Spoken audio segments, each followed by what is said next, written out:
Thinking of you, thinking of you.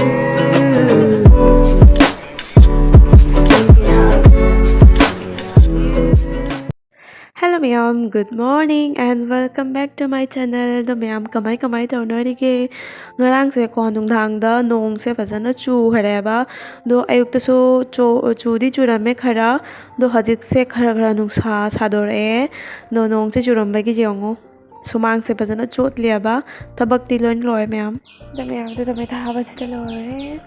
nungsa su sadore nong loina nong mangam basing no chakhare fazana nungsa sadore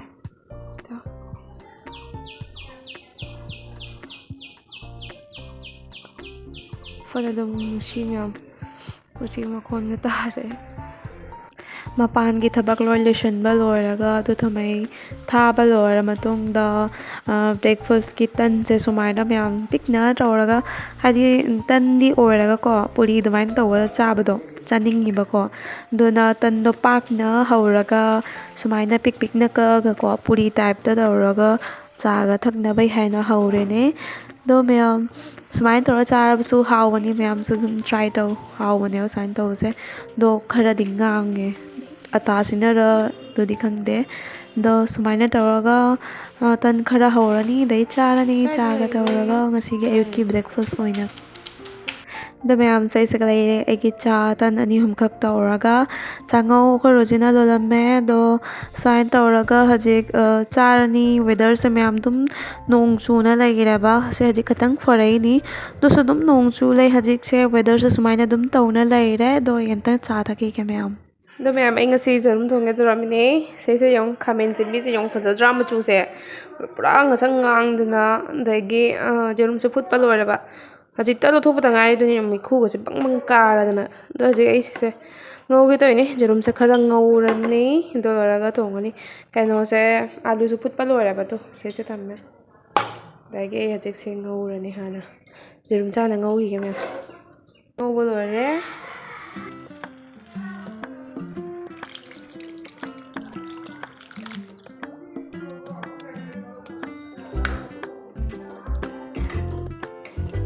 tu rồi nó masala hapa rồi đó thùng rột chanh rồi nó hapa ko next rồi ni mấy cái tăng hapa tuần dễ đúng đấy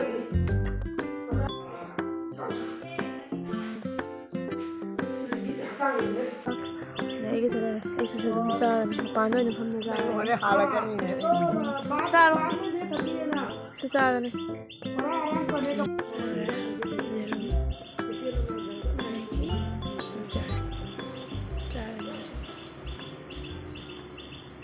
the ma'am ai hajik da jagaiga silchar jatpagi mothoe na sagari budai soro botang hong jatli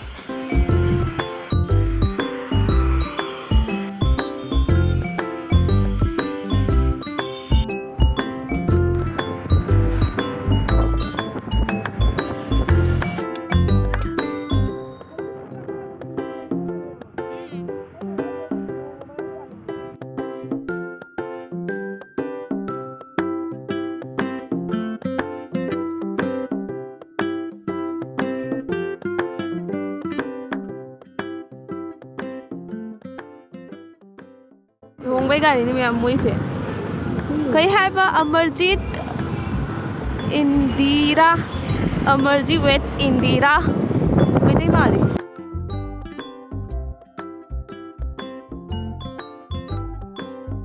petrol pump dum lai petrol pump da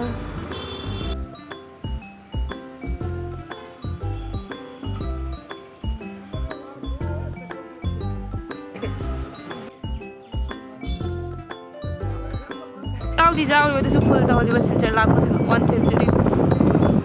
wow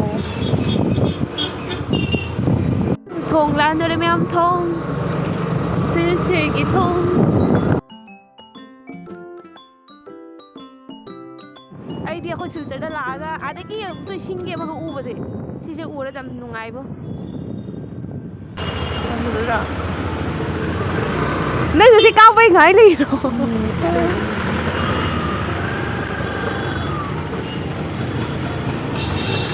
mai tìm mà traffic here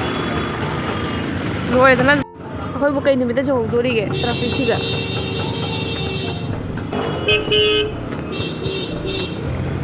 ꯃꯥ ꯁꯤꯜꯆꯔꯒꯤ ꯇ꯭ꯔꯥꯐꯤꯛꯁꯦ ꯃꯌꯥꯝꯁꯦ ꯌꯦꯡꯉꯣ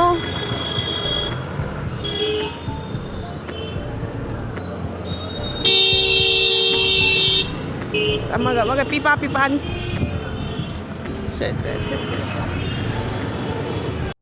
कहीं ना कोई central road चली थी ना central road हम क्यों जा रहे मेट्रो बाजार ने कहीं पार्क हुआ था ओ हमारे से फजिक एम बाजार डाले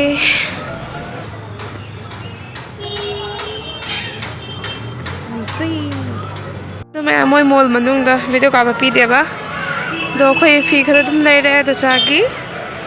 अखोई नान ले रहा बने कसम लेनी है लेते रहे तमाशे गाड़ी लो थोड़ा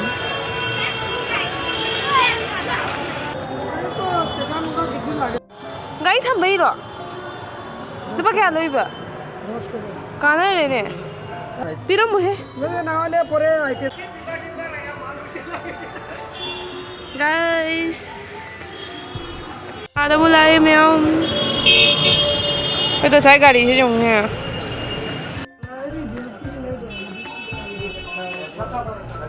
मोबाइल को कर हंगे तो रोटी कर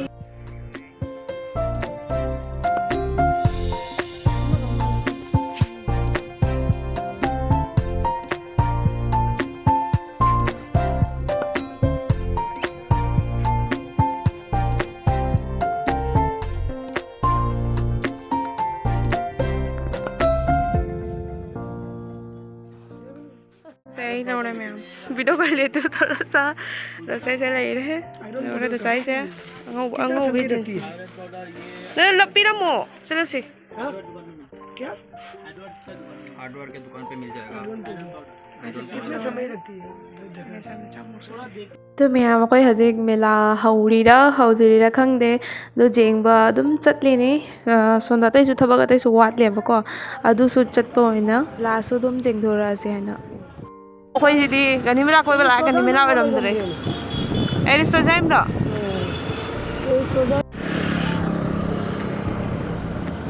साइसे कम ट्रैफिक में लोए है बीही मसब ओय मखै वान ने केम चाउर हेरो नो पाकोना ने ने केम चाउर हेरो दे मे आम जम दे त केजी हिसाब में दो केजी का दो भाई भी हां कया हाइबा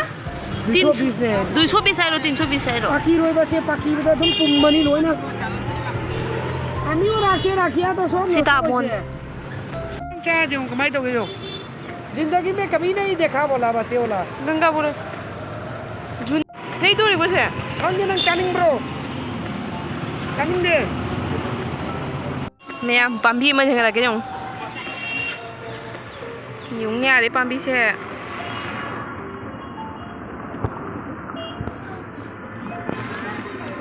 भूत का तोंगा तो पामी मारी हूँ भूत का तोंगा तो पामी मारी शायद हम जाऊँगे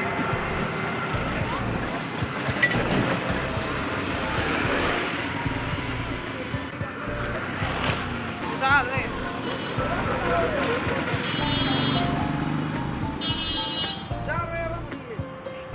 बोलो इधर तो खोला हो लो आओ जी रो करा दसा तो फोन तो रहा हूँ ना मां वाला का मुहा करा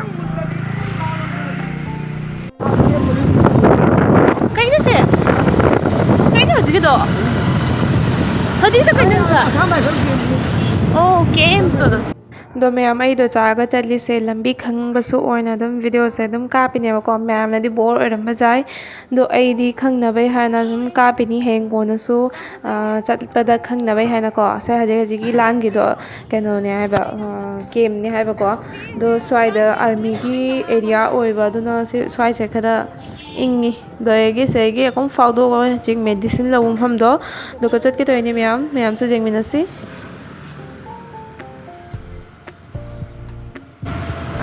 Today. Bye bye. 3200 ml.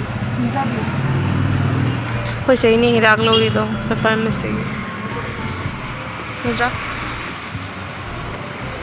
Ôi tulsi blossom. Ai na tadi ni onda chita se pharmacy chala hai. ai khali pochai shortcut ni shortcut do mayam akoi hajik Amrika pati gi point ta leire akoi hajik chatori sina hajik hospital road rona chatoi ba ko do se traffic jam oibana do mi sing se ade amaga chatna ba jada ba gi ekdam mukthok mushin tawbidune ba do se ne police uncle do kyam phai haibadune akoi hana thari ba do naina laud ladies first haina do mayam se iska hospital road on mokoi lae do siga Saint Brothers haiba keno siga changdoin ba shop siga changdoin ba do moi siga ko copy marker pen jesa any A4 size paper dagi leina akoi gi project gi oiba jaba pot punamak sei leire do akoi segi akoi roji gi su mathau tana myam ma leire hajik do hajik bill pay tawrani dagi akamo myam hallani thabate so wat leba ko sina myam akoi gi pharmacy gi banner sem lagi pi gi baneba do moi ngasi pire paibina video ka pa jare baji soide leire तो ma'am अखोइना जिक लैसे अलकटीपुरदनी सेगी सब्जी बाजार खरा तौरे आइना को हरन संदादा केना chowmein चानबे हैना दोनचादा गाजर खरा लेरो हैना हागिबको दो पुरे तो मैम तो चासे आधे दुकान से चंगेबा बैटरी लोय हैना बैटरी हापकी कैलकुलेटर की हन बाबूदी लेरे दो को जिक बस कांदी द लई ऐसे सी पाइने पुना लागपगिने खुद का से होंगे और वो साले खुद का से ज़्यादा गाड़ी चाबी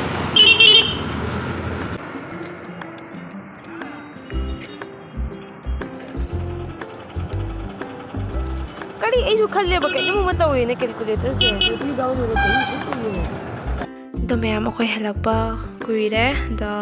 marnong sit na kon na imong gitabag manong gitabag ron loire ba ko da je kay chow mein हरम ने तरम ने बाबरे कनो गिने संधा गिने दम चा से है ना दो वेजिटेबल में हम लोने ककना लोरे चाउमिन दा को अखोई गी जेरुम से कतंग सुमाइना ngawur go ina hapa sene hen hawani myam haibadi ko kobi do ngawri ngai da jerum hapchalaga tawbudo kobi do hadi mulloi do mong man mane ba do na ina hana half fry to thoe do ra ko na hap na bai haina sumain tawre do mayam aina chawmin thong se matek ama dum jahalage kamai ai thong ba ko ai gi khu thong do kamai na taw ba sing do na utlak ke mayam se dum jingmina si do mayam dum makha ta na jingmina si ko continue to si tilau da ngawr ba matung da do hinjang na pi mayam do vegetable mayam se loina mathang ha pani da gi aina ne ahan ma da katang kha ha bine ba do ra ga kobi sing do loina hapsal le do ra ga thum katang ama mu ha pe munna ngau na be hana manung ta na jang na mun na be hana mayam do ra ga matang sa masla su hapsal le degi sai ge jirum angau bu do su ha pe do ra ga mayam pajana mix to bi re do ra ga kamu chowmin sin du mu ha pe degi si mu pajana mix to ni mayam jibina si sai na tap no khai re han dei ko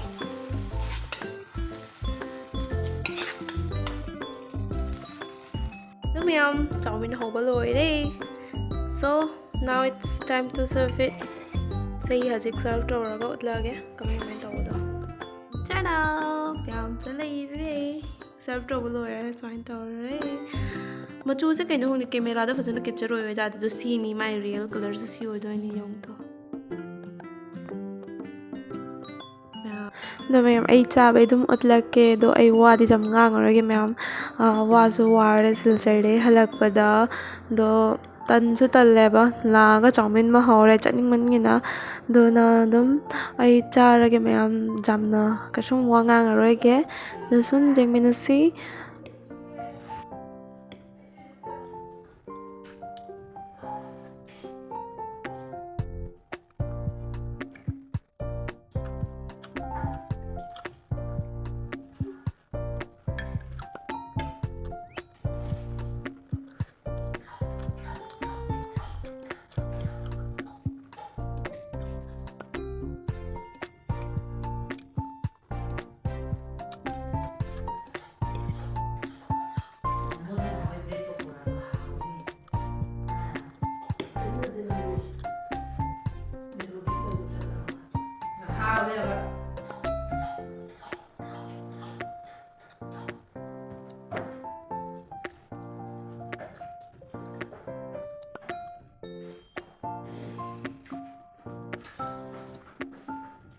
ꯆꯥꯎꯃꯤꯟꯁꯦ ꯃꯌꯥꯝ ꯖꯝꯁꯦ ꯊꯤꯅ ꯍꯥꯎꯔꯦ ꯍꯥꯎꯃꯟꯒꯤꯅ ꯑꯩꯗꯨꯕ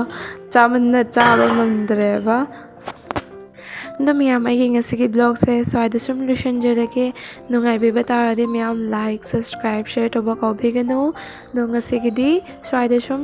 ꯂꯣꯏꯁꯤꯜꯂꯁꯤ ꯃꯌꯥꯝ ꯃꯊꯪꯒꯤ next ꯕ꯭ꯂꯣꯒꯇ ꯑꯃꯨꯛ ꯎꯅꯔꯁꯤ thank you for watching bye by